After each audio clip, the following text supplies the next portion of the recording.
अत्यन्त संवेदनशील तर राष्ट्रिय हिसाबले एकदम गम्भीर विषयमा यो गरिमामय सदनको ध्यान आकृष्ट गर्न चाहन्छु र सम्माननीय अध्यक्ष महोदय मार्फत मुख्य रूपमा सरकार र सत्ताधारी पार्टीको ध्यान आकृष्ट गर्न चाहन्छु। आज म धेरै कुराहरू गर्दिनँ। जुन विषयमा म प्रवेश गर्न खोजिराखेको छु त्यो विषयमा आज अलिकति म केही विषयको गम्भीर पाटोहरू, संवेदनशील पाटोहरूको बारेमा मात्रै कुरा गर्छु र यदि स्थिति बिग्रिँदै गयो, यदि मुलुक मुठभेडको दिशामा जाँदै गयो, यदि सत्ताधारी पार्टीको गलत निर्णयको कारणले यदि यो मुलुक राजनीतिक दुर्घटनातिर जान खोज्यो भने त्यति बेला लोकतन्त्रको लागि लडेको एउटा सिपाहीको नाताले जुन भाषा प्रयोग गर्नुपर्ने हुन्छ र जुन अन्तर्वस्तु व्यक्त गर्नुपर्ने हुन्छ त्यो हैसियत, त्यो हदसम्म पनि नेपाली काङ्ग्रेस संसदीय दल जान्छ भन्ने कुरा म निवेदन गर्न चाहन्छु। विषय भनेको वैवाहिक अङ्कृत नागरिकताको बारेमा। म 2054 सालमा लोकेन्द्र बहादुर चन्द्र नेकपा एमालेको संयुक्त सरकार हुँदाखेरि त्यति बेला पनि यो विषयमा लामो समय काम गरेको मान्छे र त्यस पछाडि अहिले भर्खरै संविधान निर्माण कालमा, दोस्रो संविधान सभाको कालमा संविधान निर्माण भइराखेको बखत संविधान मसौदा समितिको म त्यो मान्छे हुँ जो संविधान मसौदा समिति अन्तर्गत परिभाषा र नागरिकता उपसमिति थियो। त्यो उपसमितिको संयोजकको नाताले मैले यो विषयलाई निरन्तर हेरेको मान्छे र यो विषयसँग खेलेको मान्छे हुँ। मलाई अत्यन्त दुःख लाग्छ कि नेकपा जस्तो एउटा परिपक्व नेताहरूको पार्टी लामो समयदेखि नेपालको राजनीतिक आन्दोलनमा र विभिन्न खाले परिवर्तनहरूमा नेतृत्वमा साझेदारी राखेको पार्टीको सचिवालयले वैवाहिक अङ्कृत नागरिकताको सन्दर्भमा जे निर्णय गर्यो, म यो बहुत सन्तुलित भाषामा तर अत्यन्त गम्भीर ढङ्गले म के भन्न चाहन्छु भने तपाईहरूको त्यो निर्णय जसको असर राज्य व्यवस्था र सुशासन समितिमा पर्यो र प्रतिनिधि सभाको त्यो सम्बन्धित समितिले पास गर्यो। अब त्यो प्रक्रियामा आएको छ, प्रतिनिधि सभामा छलफल होला, पछि हामी कहाँ पनि आउला। म पहिलो मेरो गम्भीर ध्यानाकर्षण, बहुत गम्भीर ध्यानाकर्षण के गर्न चाहन्छु भने तपाईहरूले अत्यन्त अदूरदर्शी, अत्यन्त अपरिपक्व, यो मुलुकमा साम्प्रदायिक दङ्गा भड्काउने र प्रकारान्तरले यो मुलुकलाई विभाजनतिर लैजाने र आजसम्म नेपालको परराष्ट्र नीति आम रूपमा हामी दुवै छिमेकी मुलुकहरूसँग राम्रो सम्बन्ध राख्ने तर विभिन्न कारणले भारतसँग हाम्रो विशेष सम्बन्ध छ भन्ने कुरा भन्दै जाने, तर नेपालको कम्युनिस्ट आन्दोलनले नै आजसम्म हामी समदूरीको सिद्धान्तमा जान्छौँ भनेर तपाईँहरू भन्दै आउनुभयो। तर तपाईँहरूका 2 वर्षदेखिको यो सभा 2 वर्षको क्रियाकलाप हेर्दाखेरि तपाईँहरू समदूरीको सिद्धान्तमा पनि रहनु भएन। तपाईँहरूको फरेन पोलिसी एक पाखे भयो। एउटा छिमेकीतिर तपाईँहरूले लग्दै हुनुहुन्छ यो मुलुकलाई। तपाईँको पार्टीले लगोस्, हामीलाई भन्नु केही छैन, नेपाली काङ्ग्रेसलाई भन्नु केही छैन। तपाईँ 50 चोटि मिटिङ गर्नुहोस् चिनिया कम्युनिस्ट पार्टीसँग, हामीलाई भन्नु केही छैन। तर यो राष्ट्र चाहिँ समदूरीकै सिद्धान्तमा जानुपर्छ। यो राष्ट्र चीन र भारत दुवैसँग मित्रताको सम्बन्ध राख्नुपर्छ। दुवैलाई कसैलाई अगाडि कसैलाई पछाडि गर्नु हुँदैन भन्ने सिद्धान्त नै सही सिद्धान्त हो। किनभने हाम्रो जियो पोलिटिक्स नै यस्तो छ, हाम्रो भूगोल नै यस्तो छ, हाम्रो यो अवस्थिति नै यस्तो छ, लोकेसन नै यस्तो छ।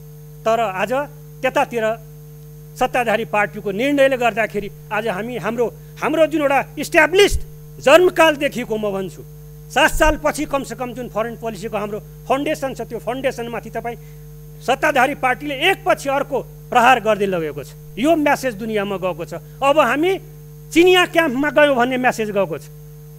के यो ठिक भइराखेको छ? यसले के यो मुलुकको डेमोक्रेसीलाई बलियो गर्छ? यसले सङ्घीय लोकतान्त्रिक गणतन्त्रलाई बलियो गर्छ? के यसले जे हाम्रो आन्तरिक राष्ट्रवाद छ त्यसलाई बलियो गर्छ? म त्यो निर्णयमा कुनै देख्दिनँ।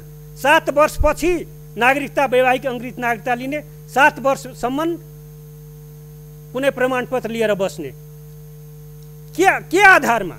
एउटा कुरा हेर्नुहोस्, म बहुत सम्मान साथ आदर भावले नेकपाका केन्द्रीय नेतृत्वलाई म आगाह गर्न चाहन्छु। पोलिटिक्स भनेको माइन्डले चल्छ, दिमागले चल्छ, तर कल्चरल रिलेसन, सांस्कृतिक सम्बन्ध भनेको हार्ट टु हार्ट हुन्छ। हृदयको सम्बन्ध हो त्यो, हार्टको सम्बन्ध हो त्यो। कसैको कल्चरमाथि आक्रमण गर्ने तपाईँलाई कुनै अधिकार छैन। नेकपाको नेतृत्वले यो तपाईँ एउटै त्यसको पछाडिको जे प्रचार भएको छ अहिलेसम्म कम्युनिस्ट आन्दोलनभित्रको बहस, आन्तरिक बहस र कम्युनिस्ट पार्टीका नेता कार्यकर्ताहरूले जे बाहिर कुरा ल्याएको छ त्यसको एउटै मकसद के बुझिया छ भनेर के उहाँहरूले व्याख्या गर्दै हुनुहुन्छ भने बिहार र युपीमा नेपालका मधेसीहरूको सम्बन्धले गर्दाखेरि उताबाट आउने बुहारीहरूले नेपालको राष्ट्रता खतरामा जान्छ। त्यसकारण नेपालको राष्ट्रतालाई बचाउनको निमित्त बिहार र युपीसँगको जुन मधेसीहरूको वैवाहिक सम्बन्ध छ त्यसलाई प्रकारान्तरले बिस्तारै बिस्तारै तर योजनाबद्ध व्यवस्थित ढङ्गले फाड्नुपर्छ, तोड्नुपर्छ, समाप्त गर्नुपर्छ भन्ने नेकपाको मानसिकता हो। के यो रियालिटी हो त सम्माननीय अध्यक्ष महोदय? यो तोडेर टुट्ने सम्बन्ध हो यो कुनै पार्टीले, कम्युनिस्ट पार्टीले, काङ्ग्रेस पार्टीले, कुनै पनि पार्टीले नेपाल र भारतको सम्बन्ध स्थापना गरेको विषय होइन। यो शताब्दीदेखि नेपाल र भारतको जनताले इतिहासले, संस्कृतिले स्थापना गरेको सम्बन्ध हो यो। यसलाई तोड्न सकिँदैन। प्रवृत्ति त छ अहिले बिहाबारीहरू पहिलाको भन्दा आफै कम हुँदै गइराखेको छ। म आफै चाहिँ अन्तर्जातीय बिहा गरेको मान्छे हुँ। मेरा छोराछोरीहरू आफै चाहिँ कसैले कोही पनि इन्डियामा बिहा गरेका छैन। आफै यो प्रक्रियामा जाँदैछ। एउटा अवस्था आउँछ जब बिहाबारी आन्तरिक विवाहबारी हुन्छ। तर तपाईँहरू जुन बाई फोर्स भारतसँगको सम्बन्धलाई कट गर्ने भन्ने मानसिकता पालेर र चिनियाको झोलामा नेपाललाई लैजाने भन्ने मानसिकता पालेर पुरानो आइडियोलोजी, क्लासिकल आइडियोलोजीको आधारमा जुन काम गर्दै हुनुहुन्छ त्यसले चाहिँ मलाई यति मात्रै म भन्छु, भोलि राजनीतिक दुर्घटना भयो भने हामीसँगै हामी मिलेरै भोलि जेल जानुपर्ने हुन्छ। हिजो पनि हामीसँगै जेलमा थियौँ र भोलि म त्यो पोलिटिकल एक्सिडेन्ट म यो कुरा रेकर्ड गराउन चाहन्छु सम्माननीय अध्यक्ष महोदय। हिजोदेखि वीरगन्जदेखि राजविराजसम्म जुन जुलुस निस्किरहेछ र नेपाली काङ्ग्रेस जस्तो पार्टी, अन्य मधेसवादी पार्टीहरू र नेपाली काङ्ग्रेस जस्तो पार्टीलाई तपाईँहरू यसरी हेप्ने के? नेपाली तपाईँ प्रचण्डजीले मलाई भन्नुभएको कुरा यही गरिमामय सदनमा मैले एकचोटि सुनाएको थिएँ। नेपाली काङ्ग्रेसलाई हेपेर, मधेसवादी दलहरूलाई हेपेर तपाईँ एक्लै यो मुलुकले सञ्चालन गर्ने सम्भव छ? त्यो पोलिटिकल एक्सिडेन्ट हुन्छ यो मुलुकमा। सब सहमति नतोड्नुहोस्। 58 वर्षदेखिको 2020 को नागरिकता ऐन 2063 मा आउँदाखेरि संविधान बनाउने बेलामा त्यो सहमतिको दस्तावेज हो। मधेसवादी दल, नेपाली काङ्ग्रेस, तत्कालीन नेकपा एमाले र माओवादी मिलेर हामी नेसनल कन्सेन्ससको आधारमा संविधानको अन्तरिम संविधान 2063 बनाएका छौँ, के अरे रचना गरेका थियौँ र त्यसको त्यो नागरिकताको धारा सहमतिको धारा हो। अहिलेको संविधान, वर्तमान संविधानमा पनि नागरिकता सम्बन्धी जुन व्यवस्था छ त्यसको 11 को 6 ले जे व्याख्या गरेका छ त्यो एउटा सहमतिको व्याख्या हो। त्यसलाई चाहिँ उल्टाउन पाइन्छ? कन्स्टिट्युसनली असंवैधानिक रूपमा त्यो काम एउटा गलत भइराखेकै छ, त्यसलाई अदालतले हेर्ला। तर म पोलिटिकली भन्दैछु आज तपाईँहरू गलत बाटोमा जाँदै हुनुहुन्छ।